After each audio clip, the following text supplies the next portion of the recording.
श्री शिवाय नमस्तुभ्यम। दोस्तों, आप सभी लोग जानते हैं कि 11 अगस्त 2025 यानी सोमवार को भाद्रपद कृष्ण द्वितीय है। और दोस्तों, यह भादो मास में पड़ने वाली सबसे बड़ी भाद्रपद कृष्ण द्वितीय है, जिसका बहुत ही बड़ा और विशेष महत्व होता है। पूज्य गुरुजी ने कहा है कि अगर कभी भी मौका लग जाए तो आप लोगों को पीपल के पत्ते पर राम लिखकर एक बहुत छोटा सा उपाय करना है। इन दोनों का संयोग बहुत ही कम आता है। इसी के साथ गुरुजी ने अपनी शिव पुराण कथा में बताया है कि इस दिन आपको एक पीपल के पत्ते पर राम वाला उपाय तो अवश्य ही करना चाहिए, क्योंकि ऐसा दिन पूरे साल में सिर्फ एक ही बार आता है। और दोस्तों, आप सभी लोग जानते हो कि सोमवार का अगर सबसे बड़ा कोई उपाय है तो वह पीपल के पत्ते पर राम वाला उपाय है। तो दोस्तों, सोमवार के दिन आप लोगों को इस पीपल के पत्ते पर राम लिखकर एक बहुत छोटा सा उपाय करना है। बहुत सारे लोग होंगे जिन लोगों ने यह उपाय न किया हो, मतलब पूरा साल निकल गया, उन्होंने किसी भी दिन इस पीपल के पत्ते पर राम वाला उपाय न किया हो। पर दोस्तों, आपके पास एक पहला मौका बचा हुआ है, जो कि 11 अगस्त 2025 सोमवार के दिन है। इस दिन आप लोगों को यह वाला उपाय जरूर कर लेना है। भले ही आपने पूरे महीने भर इस उपाय को न किया हो, पर अगर आपने इस भादो महीने के सोमवार के दिन अगर इस वाले उपाय को कर लिया तो आपको इस उपाय को करने का वह फल मिलेगा जिसकी आपने कभी कल्पना भी नहीं करी होगी। इसीलिए आप लोग इस वाले उपाय को एक बार जरूर कर लेना, ताकि आप लोगों के हाथ से यह मौका न जा सके और आपको इस उपाय को करने का फल मिल सके। दोस्तों, यह उपाय पंडित जी ने अपनी अभी की ही श्री शिव महापुराण की कथा में बताया है। इस उपाय को आज हम आपको बहुत अच्छे से समझाने वाले हैं। इस वीडियो को देखने के बाद इस उपाय को समझने के लिए आपको कोई और वीडियो देखने की जरूरत नहीं पड़ेगी। तो चलिए दोस्तों, उपाय को शुरू करते हैं। देखिए, इस भादो महीने के सोमवार का दिन इतना खास होता है, इतना महत्वपूर्ण होता है। देखा गया है, कभी कभी बड़े बड़े पूजा पाठ अनुष्ठान से जो मनोकामनाएं पूर्ण नहीं होतीं, वह भादो महीने के सोमवार के दिन एक छोटे से उपाय करने से ही आपकी मनोकामना पूर्ण हो जाती है। और बहुत सारे लोगों ने इस उपाय को किया भी है और उनको इस उपाय को करने का फल भी जरूर मिला है। अगर आप लोग भी इस उपाय को करना चाहते हैं तो आप इस उपाय को पहले अच्छे से समझ लेना, सुन लेना, उसके बाद करना। आपको इस उपाय का फल जरूर मिलेगा। और इस उपाय को कर लेने से आपके घर में चाहे किसी भी प्रकार की दुख और समस्या क्यों न चल रही हो, आपको उसका कारण भी नहीं पता है कि भाई ये समस्या किस कारण से चल रही है। उसका कुछ भी कारण हो सकता है, जैसे पितृदोष हो सकता है या किसी भी तरह का मंगल दोष भी हो सकता है। तो इस दिन आप लोगों को यह वाला उपाय कर लेना है। ये एक ऐसा उपाय है जिस उपाय को अगर किसी विशेष दिन पर किया जाए तो उस विशेष दिन का जो फल है वह तो हमें मिलता ही मिलता है, पर हमने उस दिन पर इस उपाय को किया है तो हमें उससे भी बड़ा फल मिलता है, और फल बहुत जल्दी मिलता है, क्योंकि आप इस उपाय को बहुत ही बड़े और विशेष दिन पर कर रहे हो। तो चलिए अब उपाय के बारे में बात करते हैं, लेकिन उससे पहले आप लोगों को यह जानना आवश्यक है कि आखिर यह उपाय किस समय करना है, किसको करना है और कैसे करना है। तो चलिए हम आगे आपको वीडियो में एक एक करके बता देते हैं। लेकिन उससे पहले, अगर आप लोग पहली बार आए हैं या फिर मेरी आवाज़ आज पहली बार सुन रहे हैं तो ज़रूर कर लेना, और इस वीडियो को लाइक करके कमेंट बॉक्स में श्री शिवाय नमस्तुभ्यम ओम नमः शिवाय ज़रूर टाइप कर देना। तो दोस्तों, इस पीपल के पत्ते पर राम वाला उपाय को हमें इस सोमवार के दिन कैसे करना है, किसको करना है, किस समय करना है और कहाँ पर करना है, ये सारे सवालों के जवाब आपको इस वीडियो में मिल जाएंगे। और जो यह वीडियो देखेगा उसको पीपल के पत्ते पर राम वाला उपाय जरूर करना चाहिए, क्योंकि इस दिन पीपल के पत्ते का भी बहुत ही बड़ा और विशेष महत्व होता है। अगर इस दिन पीपल के पत्ते पर राम वाला उपाय किया जाए तो यह सोने पर सुहागा वाली बात हो जाती है, और यह एक बहुत ही बड़ा उपाय हो जाता है इस सोमवार का।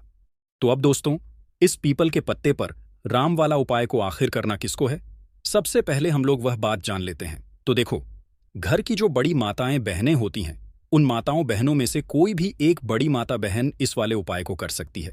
और दोस्तों, अगर आप चाहें तो अपने घर में से सभी सदस्यों को भी इस उपाय को करवा सकते हैं। अगर किसी व्यक्ति की खुद की कोई मनोकामना है, खुद की कोई दुख और परेशानी है जो कि वह अपने लिए ही करना चाहता है, इस वाले उपाय को तो वह खुद अपने लिए भी कर सकता है। बाकी अगर कोई घर में से ऐसा है जो कि अपने पूरे घर परिवार की सुख और शांति के लिए यह वाला उपाय करना चाहता है तो वह भी कर सकता है, उसमें भी कोई दिक्कत वाली बात नहीं है। कहने का मतलब यह है कि इस उपाय को हर एक सदस्य भी कर सकता है और पूरे घर परिवार के सदस्य के लिए घर की बड़ी माताओं बहनों में से कोई एक माता बहन भी कर सकती है। माताएं बहनें अगर घर में उपस्थित न हों या वह यह वाला उपाय न कर पा रही हों तो फिर घर का कोई बड़ा सदस्य भी इस पीपल के पत्ते पर राम वाला उपाय को कर सकता है, चाहे फिर वह पुरुष ही क्यों ना हो। उसमें कोई भी दिक्कत वाली बात नहीं है। उसके बाद में दोस्तों जो अगला प्रश्न निकल कर आता है वह यह आता है इस उपाय को लेकर कि आखिर इस उपाय को हमें किस समय करना है, सुबह के समय करना है कि शाम के समय करना है। तो देखो, इस वाले उपाय को आप लोग सुबह के समय भी कर सकते हो और शाम के समय प्रदोष काल में भी कर सकते हो। अब अगर आप पूछो कि सबसे उत्तम समय कौन रहेगा इस पीपल के पत्ते पर राम वाला उपाय को करने का, तो हम आपसे बस यही कहेंगे कि इस उपाय को आप सुबह के समय करेंगे तो ज्यादा बेहतर होगा। बाकी अगर प्रदोष काल शाम के समय भी करेंगे तो भी अच्छा होगा, उसमें कोई भी दिक्कत वाली बात नहीं है। तो अब दोस्तों जो अगली सबसे बड़ी और महत्वपूर्ण बात आती है वह यह आती है कि सुबह अगर हम उपाय को करेंगे तो हमें कितने बजे से लेकर कितने बजे तक के बीच में करना है, और शाम के समय प्रदोष काल में करेंगे तो हमें कितने बजे से लेकर कितने बजे के बीच में करना है। तो देखो, सुबह जितनी जल्दी हो सके आप उपाय को करने की कोशिश करना। बाकी अगर किसी कारणवश लेट भी हो जाओ, थोड़ी देर भी हो जाए तो 10 या 11 बजे तक भी आप उपाय कर लेना, पर 12 बजे से ज्यादा देरी न हो, ठीक है? इस बात का ध्यान रखना। उसके बाद में दोस्तों अगर शाम के समय प्रदोष काल की बात करें, प्रदोष काल का जो समय होता है वह शाम के 6 बजे से शुरू हो जाता है। मतलब शाम के 6 बजे से लेकर 7 बजे के बीच का जो समय होता है यह समय प्रदोष काल का समय होता है। तो आप इस उपाय को 7 या 8 बजे के बीच में भी कर सकते हो। मतलब शाम के 6 बजे से रात 8 बजे के बीच में आप कभी भी इस वाले उपाय को कर सकते हो, उसमें कोई भी दिक्कत वाली बात नहीं है। हमें किसी भी दिन आपको पीपल के पत्ते पर राम लिखकर बहुत छोटा सा उपाय करना है। ऐसा समझ लीजिए जितने भी आपके शत्रु हैं, जो भी आपके विरोधी हैं, दुश्मन हैं, जो आपको हर तरफ से परेशान कर रहे हैं, अब उन शत्रुओं की अकड़ निकलेगी। शत्रु का किया कराया भी तुरंत हट जाएगा जब सोमवार में आप इस छोटे से उपाय को करेंगे। तो देखिए, आज की वीडियो विशेषकर उन लोगों के लिए ही है जो अपने जीवन में शत्रुओं से और दुश्मनों से बहुत ज्यादा परेशान हो चुके हैं।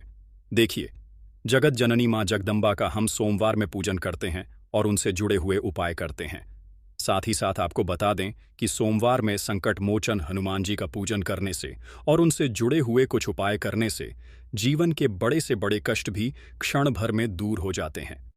तब बहुत कम समय में आपके शत्रु और आपके विरोधी आपके जीवन से दूर हो जाएंगे। आपके दुश्मन लाख कोशिश करने के बाद भी आपका बाल भी बांका नहीं कर पाएंगे अगर आप सोमवार में इस छोटे से उपाय को कर लेते हैं। अब देखिए, आज का जो समय है यह कलयुग का समय है और कलयुग के एकमात्र देवता जो अपने भक्तों के जीवन से सारे कष्टों को दूर कर देते हैं वह स्वयं है संकट मोचन हनुमान जी। और संकट मोचन हनुमान जी का पूजन अगर आप सोमवार में करते हैं और उनसे जुड़ा हुआ यह छोटा सा उपाय अगर आप सोमवार में किसी भी दिन कर लेते हैं तो ऐसा समझ लीजिए आपके जो शत्रु हैं, आपके जो विरोधी हैं, आपके जो दुश्मन हैं, यह किसी भी तरह से आपको परेशान करने का प्रयास कर लें, आपका बाल भी बांका नहीं कर पाएंगे।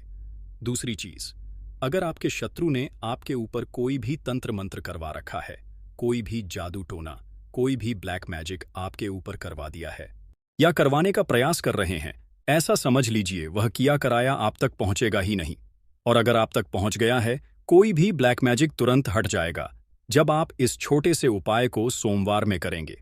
देखिए, उपाय छोटा है लेकिन बहुत महादिव्य और चमत्कारी है। मतलब उपाय को करने में न तो आपका ज्यादा समय जाएगा, न ही इसमें आपके ज्यादा पैसे लगने वाले हैं। और ऐसा समझ लीजिए कि एक बार ही अगर आपने इस उपाय को सोमवार में कर लिया तो इसका महादिव्य चमत्कार आप खुद देख लेंगे। तो सोमवार के जो 9 दिन होते हैं यह बहुत ही सिद्ध दिन होते हैं। मतलब सोमवार के दिनों में 9 माता रानी हमारे घरों में आती हैं, अपने भक्तों के जीवन से कष्टों को दूर करती हैं। साथ ही साथ आपको बता दें कि सोमवार के समय पर जब भी आप संकट मोचन हनुमान जी के उपाय करते हैं तो माँ दुर्गा की आपको असीम और विशेष कृपा मिलती है। माँ दुर्गा आपसे बहुत जल्दी प्रसन्न होती हैं और आपके सारे संकटों को वह दूर कर देती हैं। तो पीपल के पत्ते में और पीपल के पेड़ में देवी देवताओं का वास होता है। पीपल के पेड़ में श्री हरि विष्णु साक्षात मां लक्ष्मी वास करती हैं। पीपल के पेड़ में हमारे पितरों का वास होता है। पीपल का जो पेड़ होता है इसका पूजन करने से शनिदेव की कृपा, उनका आशीर्वाद मिलता है। और पीपल का पत्ता जो है, इसका उपाय सोमवार में करने से व्यक्ति के जीवन से बड़े संकट और कष्ट दूर हो जाते हैं, जिसमें कि शत्रु और आपके दुश्मन जो हैं, ये पूरी तरह परास्त हो जाएंगे, चारों खाने चित्त हो जाएंगे और कभी भी आपका कुछ नहीं बिगाड़ पाएंगे अगर यह उपाय आप करते हैं। तो देखिए, यह उपाय स्त्रियां भी कर सकती हैं, पुरुष भी कर सकते हैं। किसी भी दिन आप इस उपाय को कर सकते हैं, ठीक है ना? इसमें दिन आपको नहीं देखना है कि किस दिन करें। जिस दिन आप चाहें उस दिन इस उपाय को आप कर सकते हैं। तो सोमवार के दिन आपको पीपल का पत्ता तोड़ना नहीं है, उससे एक दिन पहले ही तोड़कर आप पीपल का पत्ता ले आए, या गिरा हुआ जो पत्ता होता है पीपल का, वह आप ले लें, ठीक है ना? बस इस चीज का आपको ध्यान रखना है कि सोमवार के दिन पीपल के पेड़ से कोई भी पत्ता हम नहीं तोड़ते हैं। इस चीज का आपको विशेष ध्यान रखना है। तो आपको लेना है पीपल का एक पत्ता और शुद्ध जल से उसे साफ कर लेंगे पहले, जिससे कि धूल मिट्टी अगर पीपल के पत्ते पर हो तो वह हट जाए। फिर गंगा जल का थोड़ा सा छिड़काव यानी थोड़ी सी छींटे आपको इस पीपल के पत्ते पर मारनी है और इस पीपल के पत्ते को फिर कपड़े से पोंछकर आपको साफ कर लेना है, बिल्कुल सुखा लेना है। अब आपको लेना है थोड़ा सा सिंदूर, जो केसरिया वाला सिंदूर आता है, जो हम संकट मोचन हनुमान जी को चढ़ाते हैं, वह केसरिया सिंदूर आपको लेना है। थोड़ा सा जल डालकर इसे गीला कर लेंगे और इसी सिंदूर से इस पीपल के पत्ते पर आपको भगवान राम का नाम लिखना है। अब किससे लिखेंगे? माचिस की तीली ले सकते हैं, उससे लिख सकते हैं। किसी भी तरह से आपको भगवान राम का नाम इस पीपल के पत्ते पर लिखना है। लिख लिया। एक आपको चमेली के तेल का या सरसों के तेल का दीपक तैयार करना है और एक कोई भी आपको लेनी है मिठाई। मिठाई में यहां पर आप बूंदी का प्रसाद ले सकते हैं, बेसन का लड्डू ले सकते हैं, और अगर आप इमरती ले लेते हैं तो यह और भी उत्तम है। देखिए, इमरती का जो भोग होता है, यह संकट मोचन हनुमान जी को बहुत ज्यादा प्रिय है। अब ये सारी चीजें लेकर आपको जाना है संकट मोचन हनुमान जी के मंदिर में। तो देखिए, सबसे पहले आपको संकट मोचन हनुमान जी के सामने यह दीप प्रज्वलित करना है जो आप लेकर के गए हैं। चाहे आपने चमेली के तेल का दीपक तैयार किया है या सरसों के तेल का, सबसे पहले दीपक आप जला देंगे और दीप जलाने के बाद आपको जो पीपल का पत्ता आप लेकर के गए थे, वह पत्ता आपको संकट मोचन हनुमान जी को अर्पित करना है, वहां चढ़ाना है। और जो भी भोग में आप लेकर के गए हैं, चाहे आपने बेसन के लड्डू लिए, बूंदी का प्रसाद लिया या फिर इमरती, जो भी कुछ आपने लिया है उसका भोग लगाना है। और संकट मोचन हनुमान जी से आपको प्रार्थना करनी है कि हे जगत का कल्याण करने वाले संकट मोचन हनुमान जी, संकटों को हरने वाले, मेरे जीवन से शत्रु और दुश्मनों को भी दूर कर दीजिए। शत्रु का किया कराया तंत्र मंत्र सब कुछ हट जाए, ऐसी कृपा मुझ पर कीजिए। इस तरह से आपको प्रार्थना करनी है और 108 बार जय श्री राम, जय सीताराम, जय श्री राम, जय सीताराम, जय श्री राम, जय सीताराम, इस तरह से आपको जयकारा लगाना है, क्योंकि भगवान राम का नाम संकट मोचन हनुमान जी को सबसे ज्यादा प्रिय है। तो जयकारा लगा देंगे और देखिए, अगर एक बार हनुमान चालीसा पढ़ पाए तो आप एक बार हनुमान चालीसा जरूर पढ़ें, ठीक है ना? ज्यादा बार नहीं तो एक बार जरूर पढ़ें। जयकारा तो आपको बिल्कुल से लगाना है। और इस छोटे से उपाय को किसी भी दिन कर लीजिए, सुबह कर लीजिए, शाम को कर लीजिए, और किसी भी दिन, जैसे सोमवार की तिथि जो होती है ना, यह बहुत बड़ी होती है, आप उस दिन भी इस उपाय को कर सकते हैं। जरूर से करें। शत्रुओं और दुश्मन, आपके जो विरोधी हैं, ये पूरी तरह चारों खाने चित्त हो जाएंगे और आपका बाल भी बांका नहीं कर पाएंगे। तो देखिए, इस उपाय को आप 9 दिन भी कर सकते हैं, 2-3 बार भी कर सकते हैं। अगर आप ज्यादा बार नहीं कर पा रहे हैं तो एक बार आपको इस उपाय को जरूर से करना चाहिए। तो देखिए, इस उपाय को करने से जो आपके सामने से शत्रु हैं वह भी परास्त हो जाएंगे। जो पीठ पीछे वार करते हैं, पीठ पीछे तंत्र मंत्र करवाते हैं, वह शत्रु भी चारों खाने चित्त हो जाएंगे। बस छोटा सा उपाय है, जरूर करें। तो देखिए, अब बात कर लेते हैं अपने एक बहुत छोटे से उपाय की, जिसे सोमवार में करने से आपकी हर मनोकामना पूरी हो जाती है। यह उपाय आप अपने घर पर ही कर सकते हैं, कहीं जाने की आवश्यकता नहीं है। कोई भी ऐसी विश जो बहुत लंबे समय से अधूरी है, पूरी नहीं हो रही है, या धन को लेकर आप बहुत परेशान हैं, या घर में संकट कष्ट बहुत आते हैं, बीमारियां बहुत आती हैं, तो एक लाल पुष्प, जैसे कि गुलाब का फूल भी लाल होता है, आप जरूर से अपने घर के मंदिर में मां दुर्गा को अर्पित करें और एक देसी घी का दीपक लाल बाती का जलाकर मां का पूजन करें। सोमवार में अगर लाल रंग से जुड़ा हुआ यह उपाय आप करते हैं, आपकी सारी मनोरथ, सारी मनोकामनाएं मां पूरा कर देंगी, क्योंकि लाल रंग मां दुर्गा को बहुत प्रिय है। लाल पुष्प और लाल रंग की बाती का दीपक आपकी बड़ी से बड़ी मनोकामना को भी पूरा कर देगा। सोमवार में यह उपाय आप किसी भी दिन कर सकते हैं। दूसरे उपाय की हल्दी वाला जल आपको अपने घर में किस जगह पर डालना है और उपाय को कैसे करना है, और कैसे यह हल्दी वाला जल भादो महीने का सोमवार के दिन जब आप अपने घर में डालते हैं, छींटे हैं, उपाय को करते हैं, तो सीधे सीधे मां लक्ष्मी आपसे प्रसन्न होकर आपके घर में आती हैं और श्री हरि विष्णु के साथ आती हैं। स्थिर लक्ष्मी का आपके घर में वास होता है। कहने का मतलब है कि फिर कभी भी मां लक्ष्मी आपके घर को छोड़कर नहीं जाती हैं। जो लोग कहते हैं कि हमारे घर में धन तो आता है लेकिन चला जाता है, लेकिन फजूल खर्ची बहुत है, धन तो घर में आता है लेकिन तिजोरी कभी धन से भरी नहीं रहती है, खाली हो जाती है, तो 90% लोग ऐसे होते हैं जिनके जीवन में यह समस्या होती है कि हमारे घर में स्थिर लक्ष्मी का वास नहीं है। देखिए, हम सभी चाहते हैं ना कि मां लक्ष्मी और श्री हरि विष्णु हमेशा हमारे घर में रहें, उनका आशीर्वाद बना रहे। हम हमारे जीवन के जितने भी दुख हैं उनका सामना जो है बहुत आसानी से कर सकें। देखिए, जब व्यक्ति के पास पैसा नहीं होता है ना, तो वह बहुत सारे कष्ट दुख उसके जीवन में जब आते हैं उनका सामना भी नहीं कर पाता है, और जब उसका आर्थिक पक्ष मजबूत होता है तो बहुत सारी समस्याएं उसे अपने जीवन में जो आती हैं वह छोटी लगती हैं। लेकिन अगर पैसा भी पास नहीं है तो छोटी छोटी प्रॉब्लम्स और छोटी छोटी चीज़ें जो हमारे जीवन में आती हैं वह भी बहुत बड़ी लगने लगती हैं। तो आपको करना क्या है? आपको यहाँ पर लेना है गंगा जल। तो देखिए, सबसे पहले तो आपको अपने पूरे घर में गंगा जल का छींटा लगाना है, ठीक है ना? गंगा जल आपके घर से जितनी भी नेगेटिव एनर्जी होती है उसे बाहर कर देता है, ठीक है ना? गंगा जल का छिड़काव जब आप करते हैं, उसके बाद कोई पूजा पाठ करते हैं, कोई उपाय करते हैं, वह पूरी तरह से सफल होता है, क्योंकि आपके घर में पॉजिटिव एनर्जी, सकारात्मक ऊर्जा आ जाती है, ठीक है ना? तो इतना करने के बाद आपको क्या करना है, एक लोटे के अंदर या एक कटोरी, किसी भी चीज के अंदर आपको अपने घर का शुद्ध जल लेना है। ले लिया, उसके बाद पिसी हुई हल्दी उसके अंदर मिलानी है, मिला दी। जब हल्दी आपको मिलानी है, ठीक है ना, उस समय आपको श्री हरि विष्णु का ध्यान करना है। श्री हरि विष्णु से प्रार्थना करनी है कि मेरे घर में धन बढ़े और कभी भी मेरे घर की जो सुख समृद्धि है उसमें कमी ना आए, ठीक है ना? जब आप जल मिला लेंगे उसके बाद आपको तुलसी का एक पत्ता लेना है। तुलसी का पत्ता पहले ही तोड़ लें। सोमवार के दिन भूलकर भी आपको नहीं तोड़ना है तो उस दिन नहीं तोड़ेंगे, उससे पहले ही तुलसी का पत्ता तोड़कर रख लें। अगर आपके घर में तुलसी का पौधा इस समय सूख गया है, नहीं है, तो जहां पर भी आपको तुलसी का कोई पत्ता मिल जाए, एक पत्ता आप ले आए। उस तुलसी के पत्ते से आपको अपने पूरे घर में उस हल्दी वाले जल का छींटा लगाना है। सबसे पहले घर के मंदिर में लगाएंगे, ठीक है ना?